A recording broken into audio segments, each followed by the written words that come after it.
At the door of his elderly neighbor, a millionaire businessman finds her 7-year-old twin children, thin and barefoot. Please, do you have anything to eat? Begs the girl. Inside the kitchen, the boy devours bread with desperate hunger while whispering in terror, Don't tell Dad we came here, or she'll never let us leave the room again.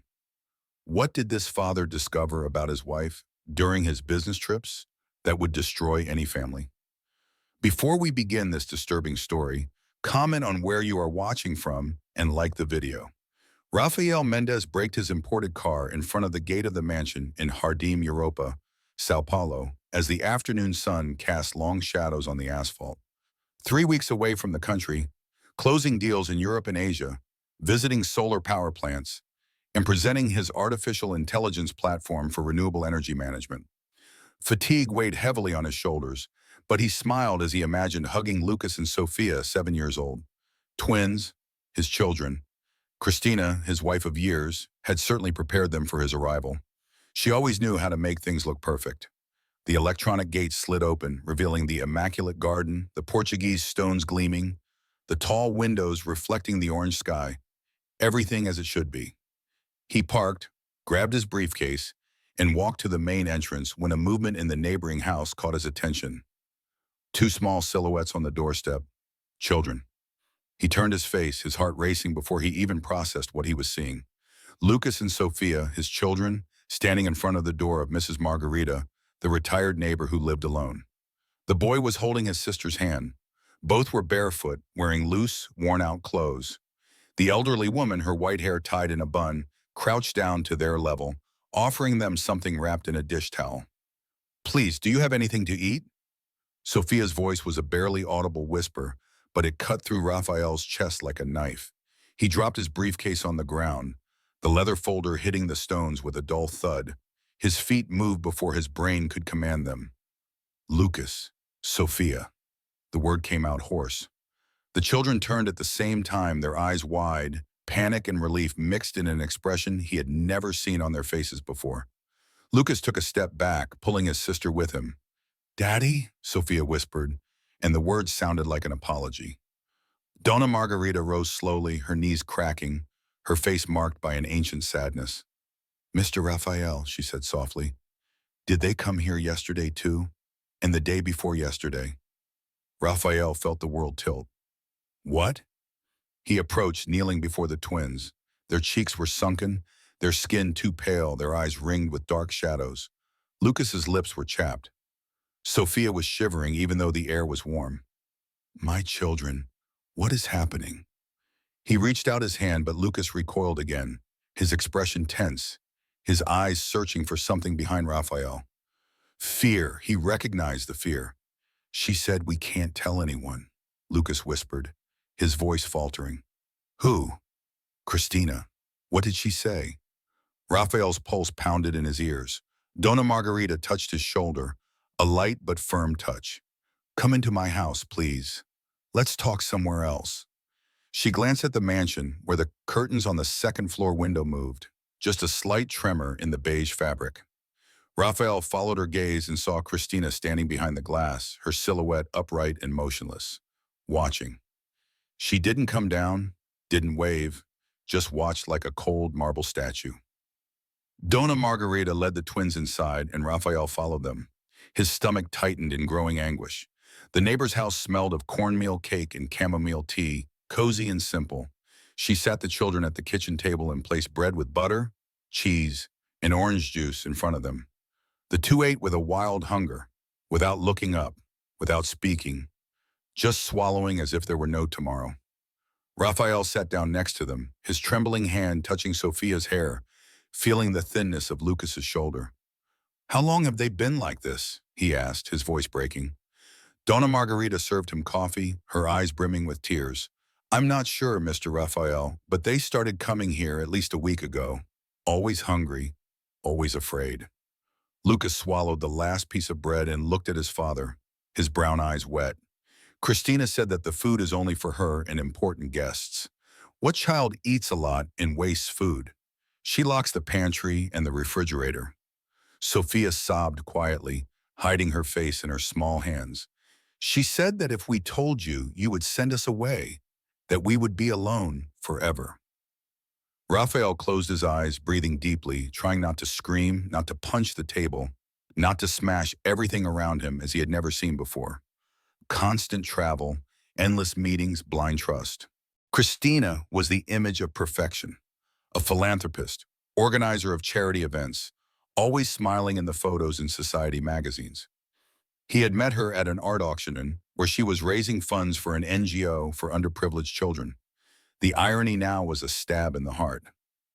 "You're not going anywhere," he said, opening his eyes and holding both their hands. "Never. I'm here. I promise." Sophia lifted her face, tears streaming down her cheeks. "Really? Really?" Raphael replied. His voice was firm now, anger boiling beneath the surface, controlled only by the presence of his children. "I'm here." Donna Margarita cleared her throat, her wrinkled fingers intertwined. "Mr. Raphael, I need to tell you more. Things I saw, things I heard, but I can't do it in front of them." She looked at the twins tenderly.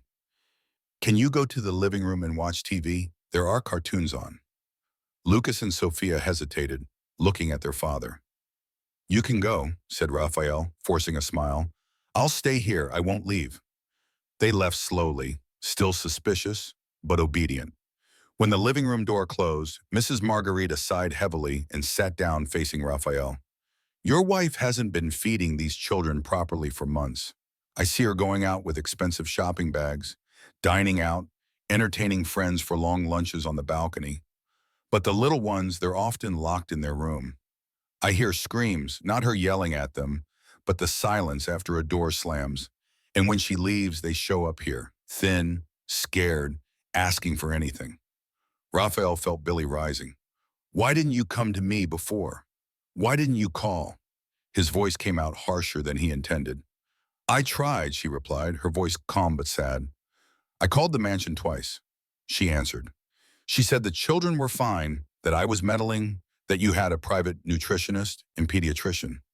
She threatened to call the police if I continued to bother her. I was going to come to you directly, but you're never here. And I'm just an old neighbor, Mr. Raphael. Who would believe me against a woman like Christina?" She was right. Christina had built a fortress of credibility. Raphael ran his hand over his face, the fatigue of the trip now crushed by the weight of this revelation. "I believe you," he said firmly, "and I'll fix this. I'll protect them." Donna Margarita nodded, her eyes still worried. "Be careful. Women like her don't give up easily. They know how to manipulate, how to turn the situation around. You'll need proof, Mr. Raphael, proof that no one can deny." He knew she was right. He was a businessman, used to dealing with contracts, evidence, concrete data. He would need the same rigor now, but first he needed to take his children away from there, temporarily, to safety. Raphael entered the room where Lucas and Sophia were watching a cartoon, their small bodies curled up on Donna Margarita's floral sofa. He sat down between them, pulling them close. The smell of children's soap mixed with something sour, as if their clothes hadn't been washed in days. "You're staying with me tonight," he said softly. "We'll go out, eat something delicious, and I'll take care of you. Don't be afraid." Lucas looked at him, his eyes wide and suspicious. "What about Christina?" "She'll be angry." "Leave Christina with me," replied Raphael, his jaw clenched. He thanked Mrs. Margarita, promising to come back to talk more, and left with the twins through the front door. The sun had already set, and the lights of the neighboring mansion were all on, a cold beacon of luxury. He took his children to the car, settling them in the back seat and carefully fastening their seatbelts. When he got into the driver's seat, he saw Christina on the porch, her arms crossed, her silk dress shining in the outdoor lights. Her face was a mask of indifference, but her eyes were 2 points of concentrated hatred. Raphael started the car and drove away without looking back. He drove to a family restaurant in a Time Bibi, a quiet place with soft lights and wooden tables. He ordered pizza, juice, and ice cream. Lucas and Sophia ate slowly this time, savoring every bite, their eyes still watchful but beginning to relax. "Daddy," Sophia said, her voice small but firmer. "You're not going to let us go back there, are you?" Raphael held her hand on the table. Not while she's there, I promise. But he knew that promises weren't enough. He needed a plan. After dinner, he took them to a boutique hotel in Pinheiros, a discreet place where he had booked a suite with 2 beds.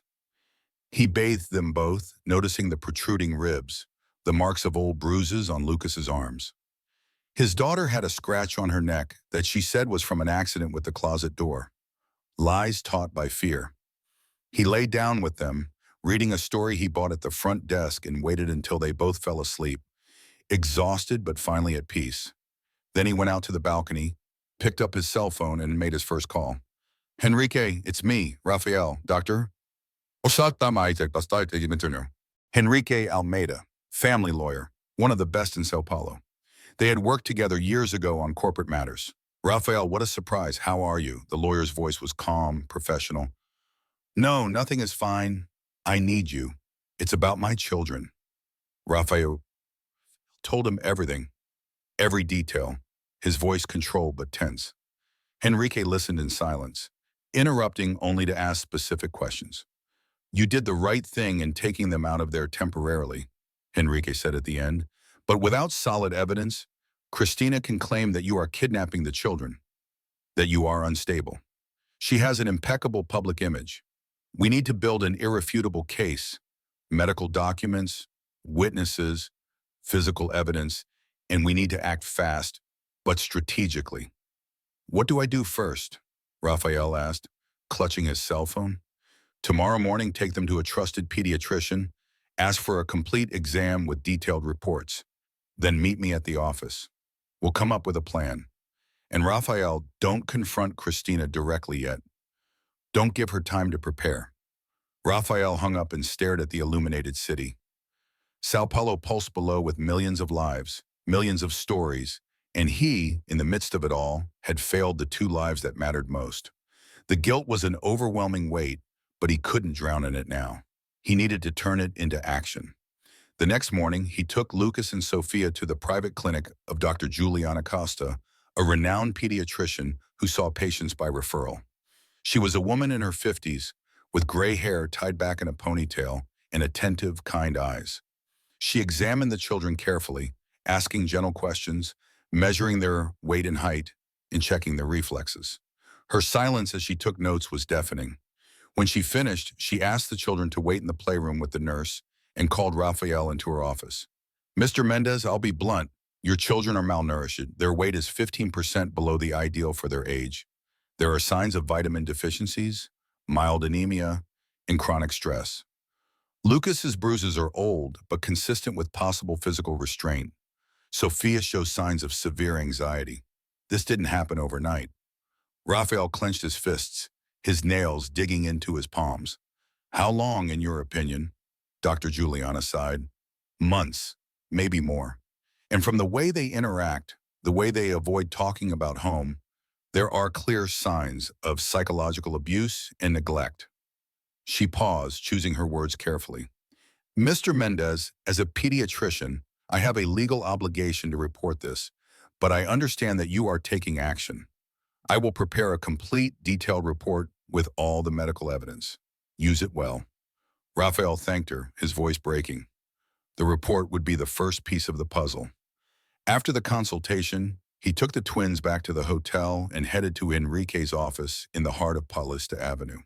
The lawyer received him in a meeting room overlooking the city, with a long table covered with folders and an open laptop. The medical report is crucial, said Henrique, examining the document that Dr. Juliana had sent by encrypted email. But we need more. Witnesses, evidence of Cristina's behavior, financial records. Do you have access to her accounts? We have joint accounts for the house, but she has separate personal accounts, replied Rafael. I never questioned it. I trusted her. Henrique nodded. I'll need a private investigator, someone discreet who can monitor and gather information without alerting her. I know an excellent one, Marcelo Tavares, a former civil police chief now working independently. He's expensive, but worth every penny. Rafael didn't hesitate. Hire him, and I want cameras in the mansion. I need to see what happens when I'm not there. Henrique raised an eyebrow. That could be legally complicated. If she finds out, she could claim invasion of privacy. It's my house too, said Rafael, his voice hard. and they're my children. I'll take the risk.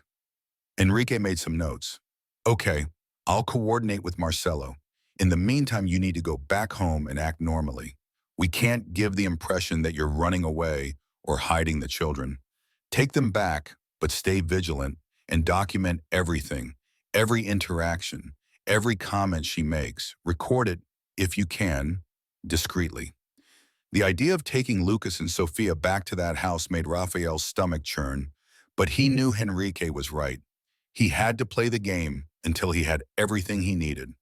2 days later, with tiny cameras installed by Marcelo in strategic locations, the twins' bedroom, the kitchen, the living room, Rafael returned to the mansion with his children. Christina greeted them at the door with a broad, fake smile. Honey, you gave me such a scare. You disappeared with the kids like that, without warning. I thought something had happened. Her voice was honey, but her eyes were ice. I had to take care of some urgent business, Rafael replied, his voice neutral. And I thought the little ones deserved some time with me. She crouched down in front of Lucas and Sofia, running her hand through their hair with theatrical delicacy. Did you miss me? Your stepmother was worried.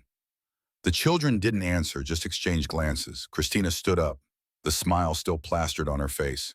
Well, you're home now. I'll make dinner. Rafael watched her every move.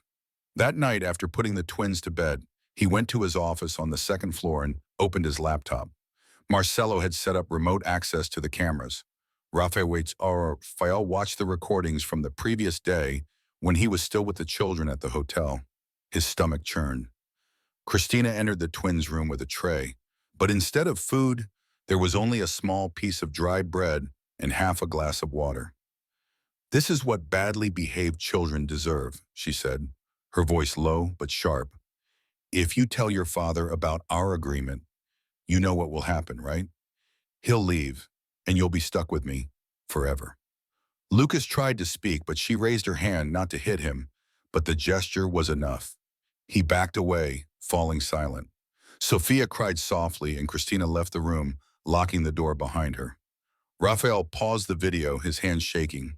He had the proof, but he needed it so badly. Henrique was right. It was an irrefutable case. Christina was smart, calculating.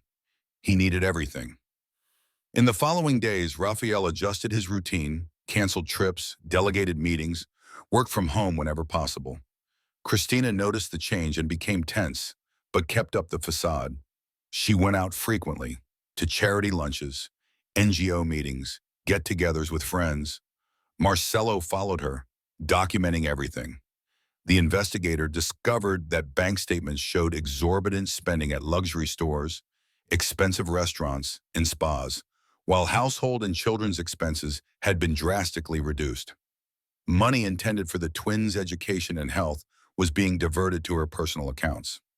She's meticulous, Marcelo said at a secret meeting in a discreet cafe in Pinheiros. But she left traces, transfers, purchases, and more. He slid a folder across the table. I talked to former employees. The former nanny, Carla, was fired months ago. She wants to talk. Rafael opened the folder. Inside were photos, documents, a flash drive. Can she testify? Marcelo nodded, yes, and she's not the only one. The previous driver, Rogerio, too. He saw things. They're afraid of retaliation, but if you guarantee legal protection, they'll talk. Rafael passed the information on to Henrique, who immediately began organizing the formal statements. Meanwhile, Rafael installed a small audio recorder in his pocket whenever he was at home, documenting conversations. One afternoon, Christina called him out to the balcony. She was impeccable, wearing a white linen dress, her blonde hair brushed, a glass of rosé wine in her hand. Rafael, dear, we need to talk about your new routine. You're suffocating the children. They need space, independence. He stared at her, controlling his anger. They're 7 years old, Christina. They need care, not independence. She laughed, a high-pitched fake sound. You're so dramatic. You always have been. That's why I take care of everything while you travel. But now you're here interfering, making the children think I'm the villain. The word villain echoed. Rafael took a deep breath. Why would they be hungry, Christina? Because they went to ask for food at the neighbor's house. Her face hardened for a fraction of a second before the smile returned. Children exaggerate. They eat, but they're dramatic. They want attention. Do you know how it is? No, I don't. Explain it to me. His tone was icy. Christina placed the glass on the table, her fingers clenching the crystal. What exactly are you accusing me of? Negligence. I organize events for underprivileged children. I am the image of philanthropy in this city. The mask was cracking. I'm not accusing you, I'm asking. Raphael kept his voice calm, the recorder in his pocket capturing every word. Christina stood up, her eyes shining with restrained anger. You're being manipulated by that nosy neighbor, perhaps, or by the children themselves who are smart. But I warned you, Raphael, if you continue down this path, you'll regret it. It was a veiled but clear threat. Raphael didn't respond. He just watched her leave, her high heels clicking on the marble. That night, he showed the recording to Henrique. She's getting nervous, commented the lawyer. That's good and bad. Good because she may make mistakes, bad because it may speed up action against you. The following week, Christina filed a request for a psychological evaluation of Raphael, alleging erratic behavior and paranoia. She used her connections, spreading rumors among influential friends that her husband was under extreme stress, questioning his ability to make rational decisions. The media picked up on the rumor. A luxury gossip blog published Tech Magnate in Crisis.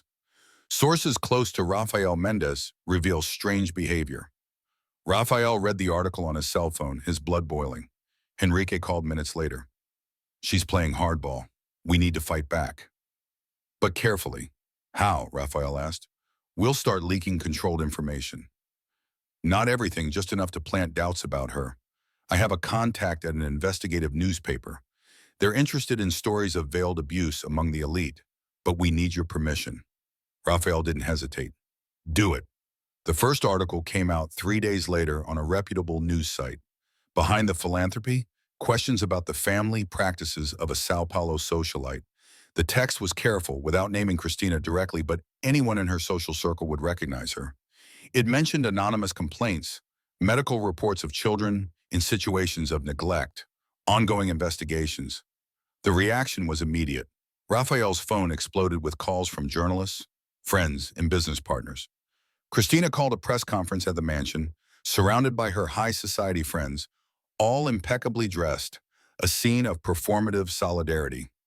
I am the victim of a cruel smear campaign, she declared to the cameras, her eyes brimming with tears. My husband is going through a difficult time, and instead of seeking help, he is trying to destroy my reputation. I love those children as if they were my own. The headlines the next day were divided. Half believed her, half questioned her. Raphael knew this was to be expected. Henrique had warned him. Public opinion would fluctuate until concrete evidence emerged. But Christina didn't stop there. She hired one of the most aggressive law firms in Sao Paulo and filed a request for a restraining order, claiming that Raphael was turning the children against her, practicing parental alienation. The judge, in a preliminary hearing, ordered psychological evaluations of everyone involved in temporary supervised visits. Raphael had to accept, but he used each supervised meeting to observe and document. Lucas and Sophia, when they were with him under supervision, were different, more lively, more relaxed. When they returned home with Christina, they wilted. The assigned social worker, Dr. Patricia Moreira, an experienced professional with a keen eye, began to note the patterns. Mr. Mendez, may I ask you some questions? She asked after one of the visits. Of course. They were in a neutral room at the courthouse. The children had already left with a bailiff. The children show signs of mild post-traumatic stress, startle responses, avoidance of certain topics. Do you have any explanation? Raphael decided to confide in her. He gave her copies of the recordings authorized by the lawyer, the medical report, and the preliminary statements of the former employees. Dr. Patricia studied everything in silence, her face closing with each page. This is serious, she finally said. Very serious. I'll include this in my official report, but know that this will escalate quickly. And it did escalate. Christina, knowing that the social worker was taking a stand against her, intensified her attacks. She claimed that Raphael had tampered with the recordings, that the former employees had been bribed, that the medical report was fraudulent. Her lawyers requested an independent expert opinion. The judge accepted. Meanwhile, Christina tried another tactic. She sought out Raphael's former coworkers, planting stories about non-existent addictions, fabricated extramarital affairs, and fabricated financial instability. She was meticulous in her destruction. Marcello, the investigator, discovered the strategy and documented every move. She is hiring a public relations agency specializing in crisis management, he reported. They are preparing a complete narrative. You as the villain, she as the victim. We need to anticipate. Henrique organized a counteroffensive. He gathered all his allies, his neighbor Mrs. Margarita, former employees, the pediatrician, the social worker, and began preparing formal statements for the main hearing, which was scheduled for 3 weeks from then. Raphael spent those weeks in a state of hypervigilance. He barely slept, reviewing documents, rehearsing testimonies, talking to Enrique until the wee hours. But whenever he saw Lucas and Sophia in the brief moments allowed, he forced a smile, offered a hug, whispered, "I'm here." The twins began to believe in him again. Sophia, during one of her visits, handed him a folded piece of paper.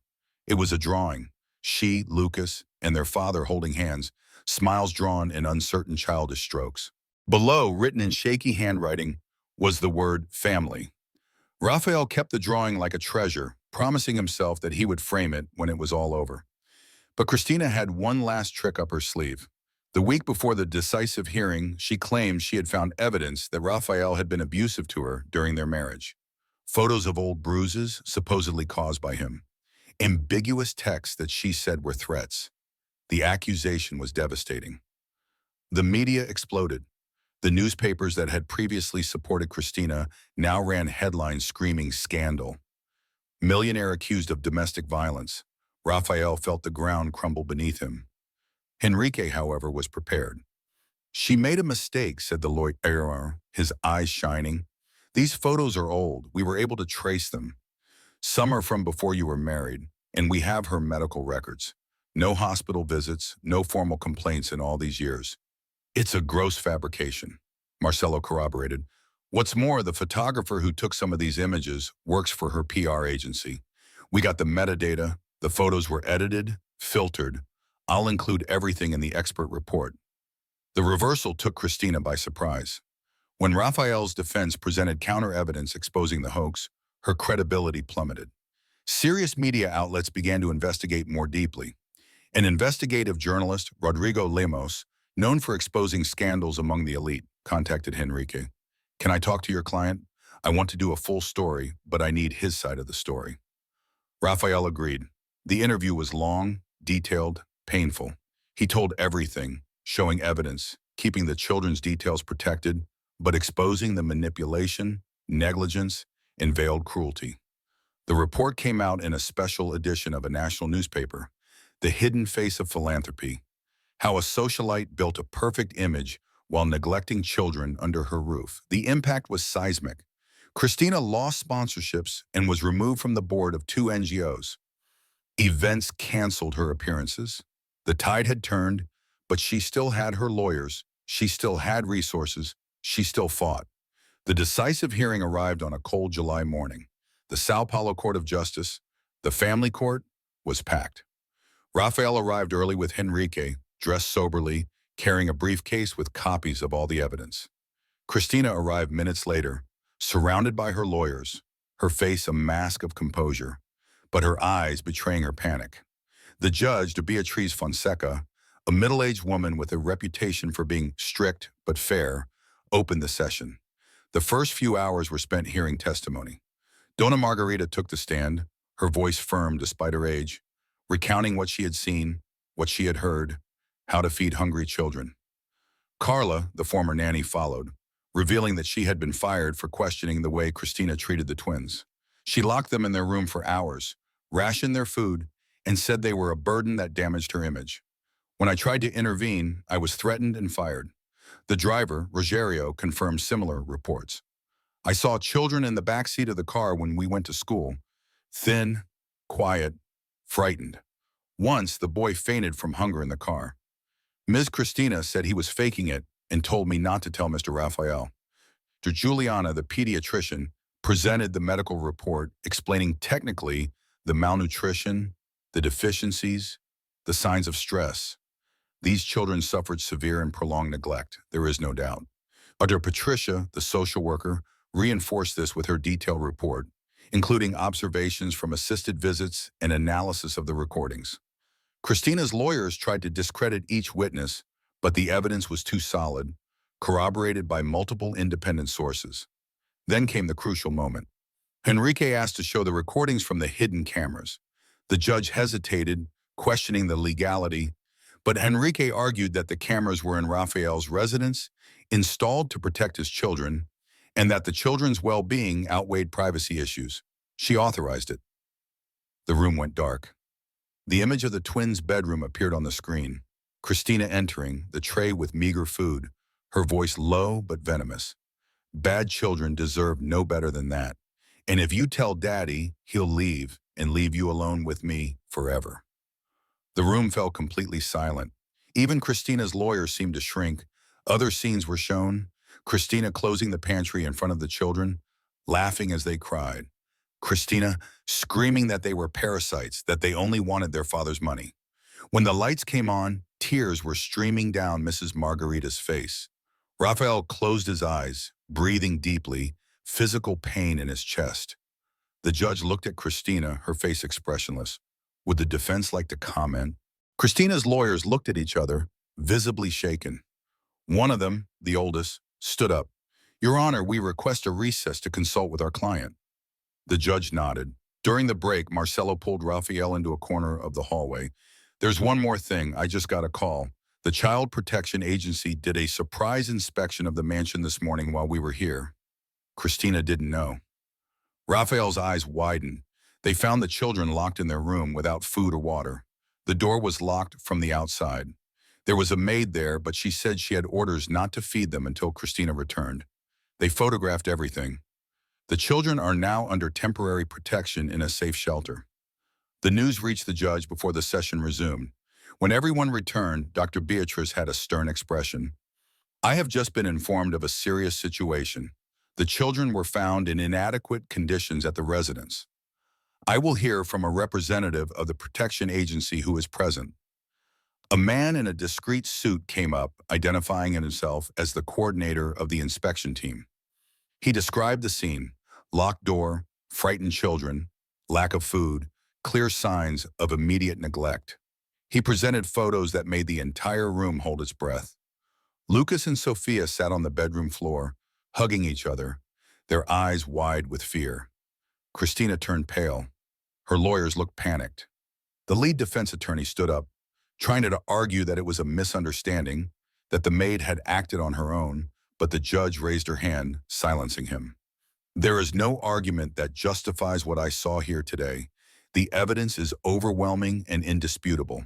I will deliver the decision immediately. She opened a document, wrote quickly, then looked up. I order the immediate revocation of custody of the children from the defendant, Cristina Almeida Mendez. Full custody is granted to the plaintiff, Rafael Mendez. The children will be immediately handed over to their father under the initial supervision of a social worker until the stability of the home environment is confirmed. The defendant is prohibited from any contact with the children until further notice. In addition, I order the opening of a criminal investigation for negligence, abuse, and possible misappropriation of funds intended for the minors. The gavel fell, and Christina exploded. This is a setup. He manipulated all of you. These children are spoiled. They lie. He bought witnesses. She was standing, screaming, her composure finally shattered. The judge ordered her to be removed from the room. Security guards escorted her out while she was still shouting accusations. Rafael felt his legs buckle. Enrique held his shoulder. You won. They are safe now. The next few hours were a blur of paperwork, authorizations, and instructions. Dr. Patricia took Rafael to the shelter where Lucas and Sophia were temporarily housed. When he entered the room, the two were sitting on a small sofa, clinging to each other, a worn teddy bear between them. When she saw her father, Sophia let out a sob and ran.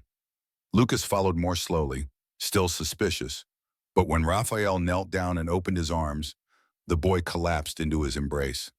I'm here, Raphael said, his voice breaking. I'm here and I'll never leave you again. Never again. He felt hot tears streaming down his face, but he didn't care. He just held his children, feeling their weight, their life, their trust slowly returning. The following days were intense. Raphael rented a smaller but cozy house in a quiet neighborhood in Pinheiros, far from the mansion, far from the bad memories. Dona Margarita helped decorate the children's rooms, choosing soft colors, curtains with stars, new stuffed animals, but without forgetting the old teddy bear that Raphael had carefully washed and repaired. Sophia's crumpled drawing was restored by an expert and framed and hung on the living room wall. The new routine began slowly. Raphael drastically reduced his working hours, delegated more, and hired an executive assistant to manage his travel. He was there for breakfast, took the twins to their new school, picked them up at the end of the day, had dinner with them, and read them stories before bed.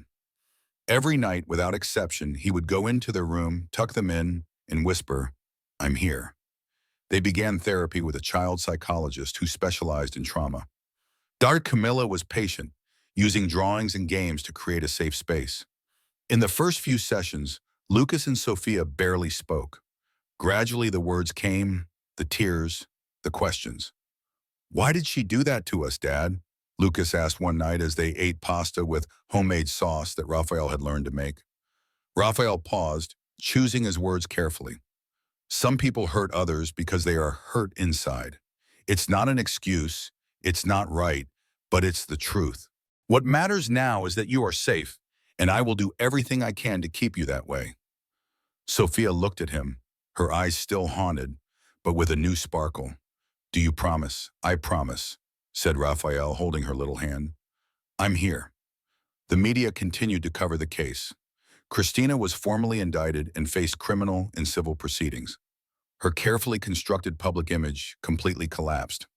Some articles attempted to portray nuances, but most recognized the seriousness of the veiled abuse. Rodrigo Lemos, the investigative journalist, wrote an in-depth series on the case, using it as a hook to discuss child neglect in the upper classes, where facades of perfection hide horrific realities. The repercussions led to changes. Private schools began training teachers to identify signs of abuse in children from wealthy families. Child protection NGOs received more funding. Raphael used part of his fortune to create a fund to support children who were victims of domestic neglect, working discreetly with Dr. Patricia and other social workers. But the real work was at home. Lucas and Sophia had nightmares. There were bad days when they regressed, became quiet, and refused food out of irrational fear. Raphael learned to be patient, not to force them, just to be there. Dona Margarita visited often, bringing cakes, cookies, and stories from her youth that made the children laugh. She became the grandmother they had never had. One Saturday, 3 months after the hearing, Raphael took the twins to Ibirapuera Park. It was a sunny day, the sky blue and cloudless. They ran across the lawns, played on the playground, ate popcorn. Lucas was on the swing, his feet kicking in the air as Raphael pushed him. "Higher, Dad, higher." "Careful." Raphael laughed but pushed harder. Sophia was next to him on the slide, waving. "Look, Dad, look. I'm looking, Princess." "I see you." He sat down on a nearby bench, watching them both. They had gained weight, their cheeks were rosy, their laughter was genuine. There was still a long way to go, but they were doing well, walking together. That night, after eating lasagna that they had helped prepare, after watching an animated movie curled up on the sofa under blankets, after brushing their teeth and putting on their pajamas, Raphael sat on the edge of Sophia's bed while Lucas slept in the next room. "Dad," she said softly, "do you think we'll be happy again?" "Really?" Raphael touched her face, brushing away a strand of hair. "I think we already are, little by little. Happiness doesn't come all at once, sweetie. It comes in little pieces, one day at a time. And we're going to put those little pieces together until we have a big pile." Sophia smiled. That shy but genuine smile. "I like that." "Me too." He kissed her forehead. "Now go to sleep. Tomorrow there will be more little pieces to put together." When she closed her eyes, Raphael stayed there for a few more minutes, just watching her peaceful breathing, her serene face. Then, as always, he whispered, I'm here. He turned off the light, left the door ajar, and went to Lucas's room. The boy was lying face down, hugging his teddy bear. Raphael straightened the blanket, ran his hand through his son's hair, and repeated his promise. I'm here. In the living room, he sat down on the sofa, picked up his cell phone, and saw a message from Enrique. Raphael, the criminal case against Christina is going well. The prosecution has enough evidence. She will answer for everything. Raphael typed back, thank you, Enrique, for everything. I did my job, but you did the hardest part. Congratulations. Raphael put his cell phone aside and looked around. The house was simple but full of life. Drawings pinned to the refrigerator, toys scattered on the floor, the smell of homemade food still in the air. It was perfect, not perfect as Christina defined it, impeccable, ostentatious, empty, truly perfect, full of love, mess, laughter, security. He picked up a photo that Mrs. Margarita had taken of them in the park, the three of them smiling broadly, genuinely. He placed it in a picture frame next to the framed drawing. These were his treasures now, not bank accounts, not business awards, not public recognition, but these smiles, this security, this rebuilt family. The journey had been brutal. The scars on both him and the children would take time to heal completely. But they were together, and Raphael had learned the hardest lesson of his life. Wealth without love is absolute poverty, and true protection requires presence, not just provision. He got up, checked the doors, the windows, the security system Marcelo had installed, everything locked, everything secure. He went upstairs, passed by the children's rooms once more, just to make sure they were okay. Then he went to his own room, but left the door open, as he always did. Now, if either of them woke up from a nightmare, he would hear them. He would always be there, because that was his promise. Not just a repeated phrase, but a daily action, an unshakable commitment. He had failed once, trusting blindly, too absent, never again. The months passed with a new normality. Lucas started playing soccer at a school near home, discovering a passion that Christina had never allowed. Sophia started painting classes, her colorful paintings filling the walls of the house. Raphael learned to cook better. He turned Saturdays into days of culinary experiments, some disastrous, others surprisingly good. They laughed at the burnt pancakes, the sunken pieces, the pasta that stuck to the ceiling. Donna Margarita brought old recipes, teaching secrets for the perfect carrot cake and traditional brigadeiro. The house smelled like home. One day, almost 6 months after the hearing, Dr. Camila, the psychologist, called Raphael in for a private conversation. They are progressing very well. The nightmares have decreased. His anxiety is under control. Of course, there is still work to be done, but Raphael, you have done something extraordinary. You saved your children? Raphael felt a lump in his throat. I just did what any father should do. She smiled kindly. But many don't. Many ignore the signs. Others don't have the courage to face the truth. You faced it, and they will carry that with them for the rest of their lives. The certainty that they are loved, protected, valued. It was one of the best compliments Raphael had ever received.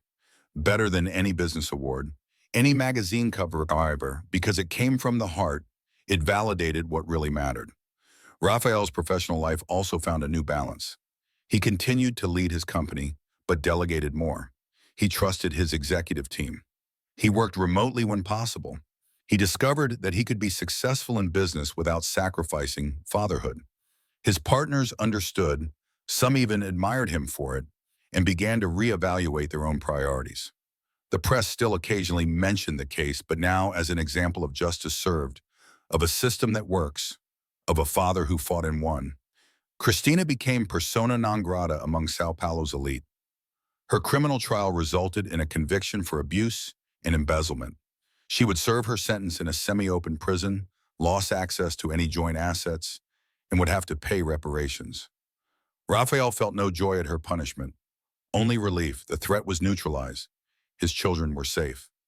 On a sunny Sunday, almost a year after it all began, Raphael organized a barbecue in the backyard of his house.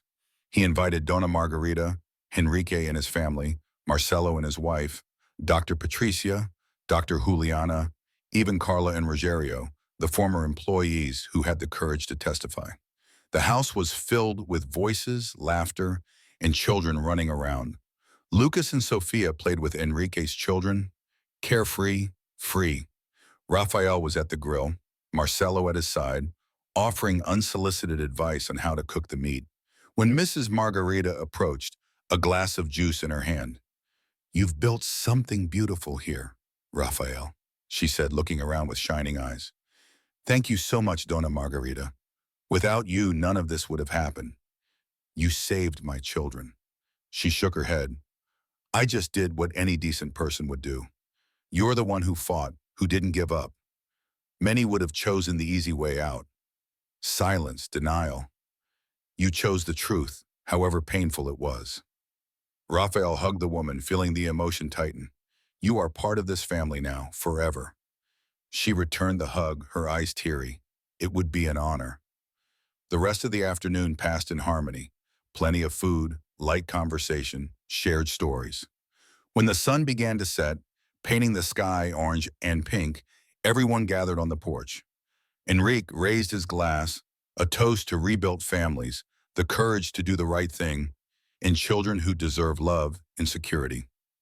Everyone toasted, the sound of glasses clinking, mingling with laughter. That night, after the guests had left and the house returned to cozy silence, Raphael put Lucas and Sophia to bed. They were tired, happy, their cheeks still rosy from the sun. "It was a nice day, wasn't it, Dad?" said Lucas, yawning. "It was the best day," replied Raphael. "We'll have many more." Sophia hugged her teddy bear, now clean and lovingly mended. "I love you, Dad. I love you too, sweetheart." More than anything, he kissed both of their foreheads, turned off the light, and whispered the promise that was now part of their routine, an anchor of security. "I'm here in the hallway." He stopped in front of the framed drawing, that family with childish features, imperfect but full of hope, and smiled. They had survived the storm. Now they could finally flourish. The future still held challenges. Raphael knew that. There would be difficult days, bad memories that would resurface, moments of doubt and fear, but they would face them together with love, patience, and the unshakable certainty that a true family is not perfect, it is present. And Raphael was present every day, every night, forever, because his children deserved it. And he had learned in the most brutal way possible that no contract, no business deal, no fortune was worth more than the genuine smile of a child who feels loved and secure. That was what mattered. In the end, it was all that mattered. The world outside continued to spin with its scandals, its injustices, its masks of perfection, hiding rotten realities. But inside that house in Pinheiros, there was something real, something built with sacrifice, truth, and unconditional love. And Raphael protected that with every fiber of his being. He returned to the living room, sat down on the sofa, and for a moment just breathed. He felt the weight of the journey, but also the lightness of victory. It wasn't a victory against someone, but a victory for his children's lives, for their right to be children, to have a childhood, to be happy. The phone vibrated, a message from Henrique. "Raphael, the final ruling in the civil case is out. Christina lost all her appeals. It's officially over." Raphael typed back, "Thanks for everything, friend. See you tomorrow." But it wasn't just gratitude he felt. It was deep relief, closure. The word echoed. They could move forward without looking back in fear. The past would remain in the past. The present was theirs, and so was the future. The future would be written with laughter, adventures, mistakes, and successes, but always with presence and love. Raphael picked up a photo album they had started putting together. Photos of the park, of the first pizza they made together, of the day Lucas scored his first goal, of the school art exhibition, where Sophia's painting won an award. Each image, a little piece of happiness put together as he had promised. He smiled, closed the album, and turned off the living room light. He went upstairs again, peeked into the children's rooms one last time, both sleeping soundly, safe, loved. "I'm here," he whispered once more. Not to wake them, but as a personal mantra, a reminder. He lay down in his own bed, but left the door ajar, as always. The moonlight streamed through the window, bathing the room in soft light, And for the first time in a long time, Raphael slept soundly, without nightmares, without guilt, just peace because his children were fine, and he was exactly where he should be, present, protective, a father. The next day, life would resume with its sweet and chaotic routine. Noisy breakfast, rush to school, work, pickup, homework, dinner, bath, stories, goodnight kiss, a repetition that once seemed mundane but which Raphael now understood to be the greatest gift, because in that repetition was stability, in that routine was security, in that daily life was love.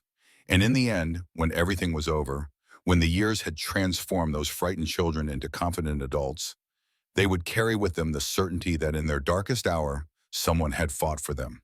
Someone had seen, someone had acted, someone had loved them unconditionally. That legacy, Raphael knew, was worth more than any fortune he could accumulate. It was the only asset that really mattered.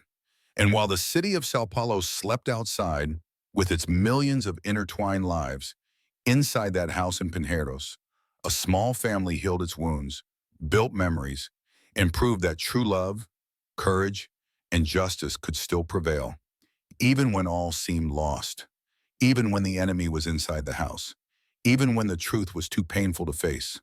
Raphael had faced it, had fought.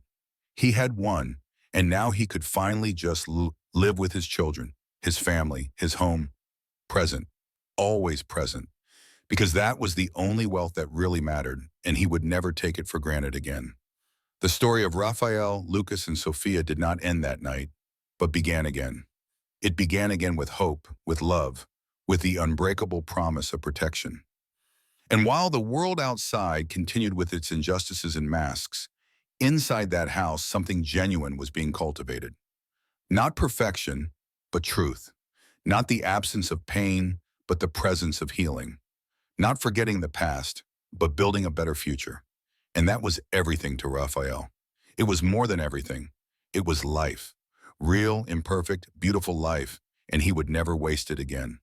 Days turned into weeks, weeks into months, and the house in Pinheiros became not just a shelter, but a sanctuary of reconstruction. Raphael learned to see signs he had previously ignored, the sparkle in the children's eyes when they felt safe, the way Lucas now ran to hug him without hesitation, how Sophia hummed while drawing. Small daily miracles. One Saturday morning, and while they were making pancakes together, Sophia stopped in the middle of mixing and looked at her father. "Dad, are we going to be happy forever now?" Raphael turned off the stove and knelt down to her height. "Happiness is not a place we arrive at and stay forever, daughter. It is a choice we make every day, choosing to be together, to care for each other, to be present.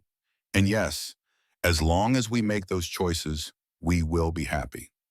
Lucas, who was setting the table, stopped and smiled. "So, are we going to choose to be happy every day?" "Exactly," replied Raphael, pulling them both into a hug every day together. And it was true. Happiness didn't come like a giant wave that washed away all the pain at once. It came in droplets, in Lucas's laughter when he scored a goal, in Sophia's spontaneous hug before bed, in the comfortable silence of the three of them watching a movie on Sunday. Droplets that together formed an ocean of love and security. Donna Margarita became essential to this rebuilt family. Every Tuesday she had dinner with them, bringing stories from her youth, teaching old recipes, being the mother figure the children never really had. One night, while washing the dishes together, she touched Raphael's arm. "You know you did something extraordinary, don't you? Not only did you save your children, but you showed them what true love is. This will echo for generations." Raphael, Raphael swallowed the lump in his throat. "I just wish I had seen it before, that I had been there from the beginning."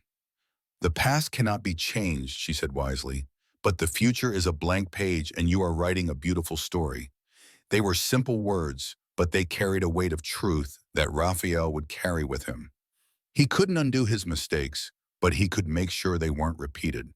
And that's exactly what he was doing every day, with every conscious choice of presence over absence, family over work, love over everything else. The legacy that Christina had almost destroyed was being rebuilt, brick by brick, hug by hug, promise kept by promise kept. And in the simplicity of this reconstruction, Raphael found not only redemption, but renewed purpose. Because in the end, when all the money, all the success, all the material achievements were accounted for, that was what would remain. The love he had devoted to his children, the security he had built for them, the home he had created, where they could simply be children. And that, Raphael finally understood, it was the only wealth that mattered, the only wealth that could not be stolen, bought, or counterfeited, the wealth of true love, of genuine presence, of real family. And he protected that treasure with everything he had, no longer with money or power, but with time, dedication, and a daily promise. I am here forever, no exceptions, no excuses, just present, always present, because his children deserved it. And he had learned in the most brutal and redemptive way possible that being a father was not about giving everything, but being in everything. And Raphael was finally completely there. And as the city awoke outside, with its millions of lives and stories inside that house, a story of redemption, love, and new beginnings was taking shape. A story that proved it's never too late to do the right thing, to protect those we love, to be the hero our children need.